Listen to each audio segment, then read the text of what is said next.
Good morning mga kalapito, isa na naman mapagpalang umaga dito sa atin sa Dunedin. Today is 12 ng March. Time check muna tayo. Ayan.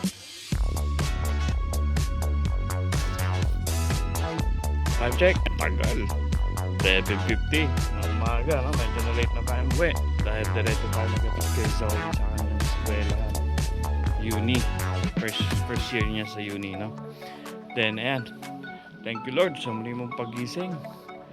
Isa na naman napakalaking blessing ang muli kang gumising. Umpisa pa lang ng araw, magandang blessing na yan, nagising ka.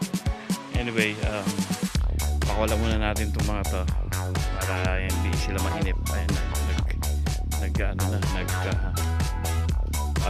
stop.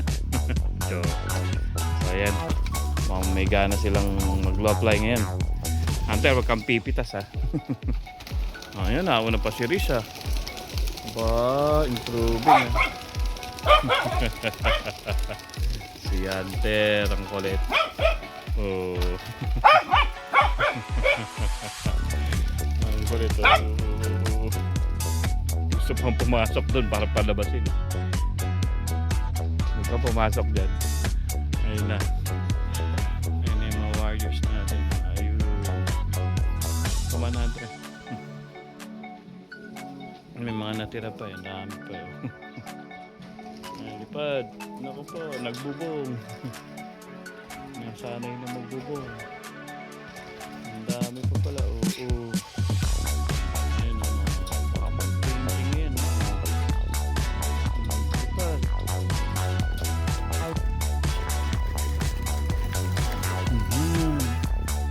Nasanay na lipad.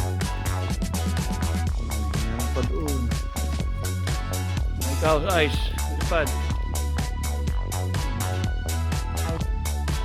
Palabasin natin. Kaya mas maganda pag nabuo na yan. Talagang mapaparonda natin. Yun nga lang, hiwalay na yung kak at hen. Sino kaya yun? Bumalik pa. Lumabas na eh. Ice, lipad. Sino ba yun? Bumalik pa.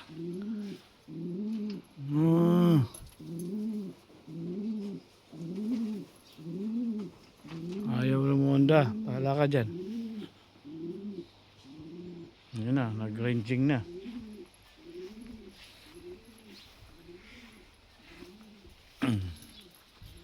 Yan na, umangat na. Oh. Ganda ng weather eh. Oh. Iniwan ka, Ice. Lumipad ka.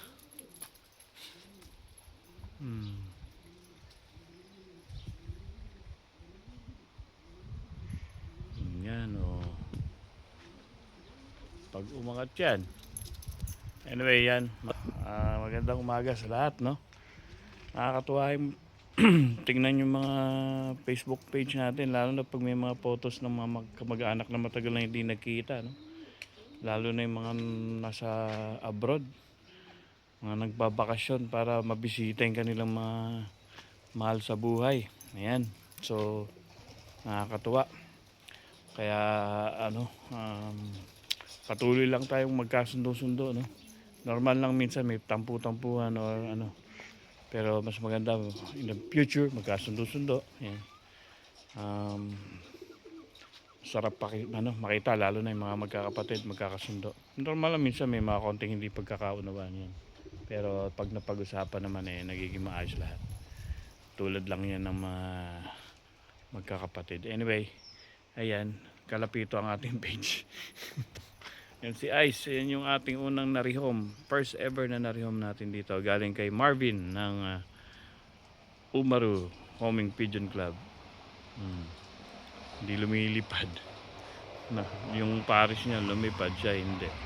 Tsaka ito yung pangalawa, yung brown. Yan, galing kay kay Gavin Fry. Yan yung mga una nating narihom. Yan, painakay na natin dito yung brown na yan. Anyway, mukhang wala sa mood rumonda yung mga alaga natin, no? Ang baba lang nila today, oh. So hopefully makapagplanong mag-toss ang club natin. Mag-toss kasi yung mga YBs para ma-train. This coming Saturday, meron kaming annual general meeting, AGM. So, doon pag-uusapan yung mga plans kung anong gagawin natin sa ating club, no? So far, ano pa lang ang members, nasa, ano, um, 5, 6, mga ganyan. 6 members. 6 to 7 pala. Kasi si Jake, ako, si Gerard, and then si Coach Arman. So 4 kami na madadagdag yung 3 existing. Hopefully meron pa yata silang sinasabi isa pa. So mga 8, not bad, pwede na yan. 8 members. Kakasa na. Kahit kahit konti pa lang. So ayan, mga kalapito, ito pa yung ating magmomo tayo. Pero unahin mo natin pagpipintura para matapos ito, matapos ko rin. Anyway, alright. Nanap muna ako saglit para kompleto ng konti yung tulog natin. Si Hunter busy doon, kumakain ng kanyang gamot na damo. Yung paragis. Pwede rin daw yan sa kalapati. Napapanood ko kay Richie De La Cruz. Richie Alan De La Cruz. AKA ang lahi ni Adan Lof. Galing na panser yan sa Pilipinas. Gumagamit ng herbals. So ito yun, yung paragis. Parang putragis yun. Yan yung ginagamit nila. Yan. Madamo na ganyan siguro. Anyway, ito hindi pa yata pisa. Hopefully mapisa soon. Okay, mamaya naman ulit mga tol. Mga kalapito, idlip muna tayo. Bye. Good morning mga kalapito. Ayan, sana naman papagpalang umaga. Tanghali na pala. Dito kami ng aking panganib anak. Mag-grocery kami kasi walang breakfast yung estudyante namin tsaka yung trabahante namin. Wala silang breakfast. Importante pa naman makakain sila ng breakfast para good energy kaagad, no? So mag-grocery lang kami saglit. Then pag uwi, tutuloy ko na yung pagmamasilya para mapinturahan ko na yung bahay. Hi ka muna sa aking vlog. Hi. Yan, para sa mga single dyan, huwag kayong magtangka. Joke lang. Jinx mo naman. Bye. Yan, tinuturuan natin yung may-ari ng sasakyan paano magkarga. Dapat yan at least once a month. Tinitingnan yung tire pressure. Kada magpapagas nga, tinitingnan ko yan dati. Yan o, tingnan natin. Marunong talaga. Tatay, yun. Oh, 32 lahat Walang singaw. Walang singaw. Pressure. Doon siya sa kabila. Yan, ang init. Naka-jacket. Yan.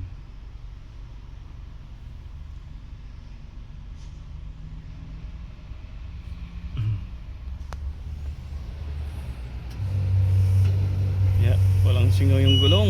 Maganda. O kaka-check ko lang ba nito? Alright. Yan, hayaan na natin siya. Mainit. Bye. Alright, ayan mga kalapiro. Tapos na rin ako magsundo sa dalawa kong mahal sa buhay. Ang aking asawa at ang aking bunsong anak. Sinundo ko sa kanyang school, sa university. Supposed to be, meron pa siyang laboratory mamaya. Pero may sakit. Hindi maganda yung kanyang pakiramdam. Kaya pinagpahinga muna namin sa bahay. Then, si wife, andito na rin, no? So, time check tayo. And 17:09 or 5:09 ng hapon. So ngayon ay 12 ng March.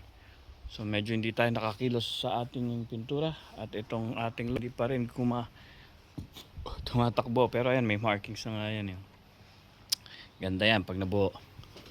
So matibay din yan. So hopefully matapos natin yan before ako mag birthday. Anyway, dito yung ating mga flyers.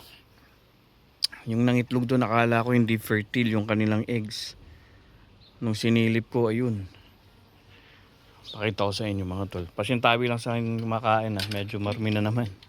Ang bilis dumumi. Parami kasi nila. So eto dito, yan. Silipin lang natin yung dalawa. Ay, eto oh. Nagkaroon sila ng ano, napisa yung kanilang sisiw. Akala ko hindi fertile eh. Ayan oh. Tingnan natin. Tapang, hindi naman matapang yung ano yan eh. Mapipisa rin tong isa. Naku po, mapipisa rin. Sorry, tinakpan ko pala. So ayan yung kanyang sisiw nandyan. Kunin natin.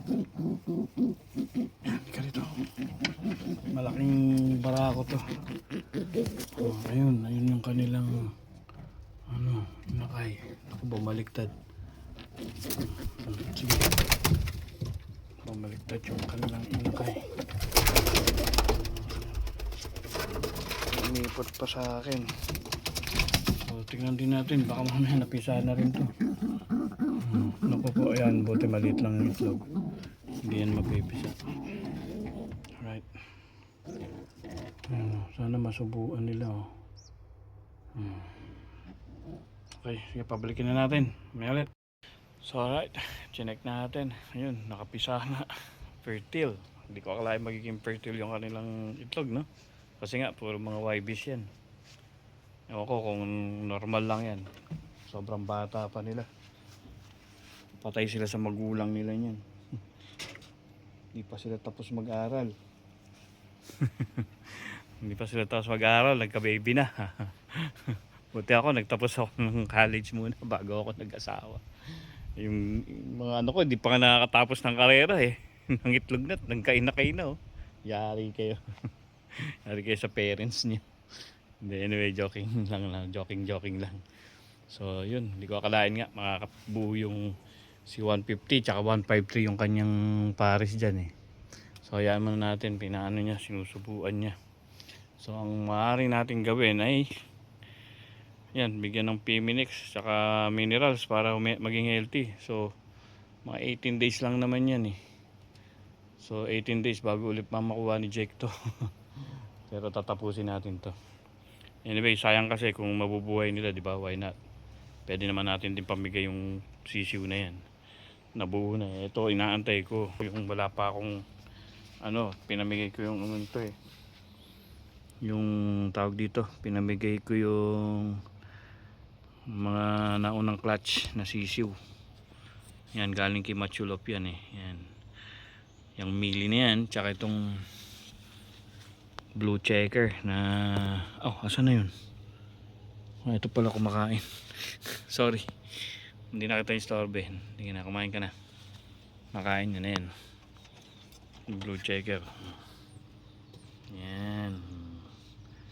Yan yung blue checker na yan. Magagandang ano yan. Anyway, yan, hindi ko na istorbe. Alright mga kalapito, hanggang sa muli. Bye. It's a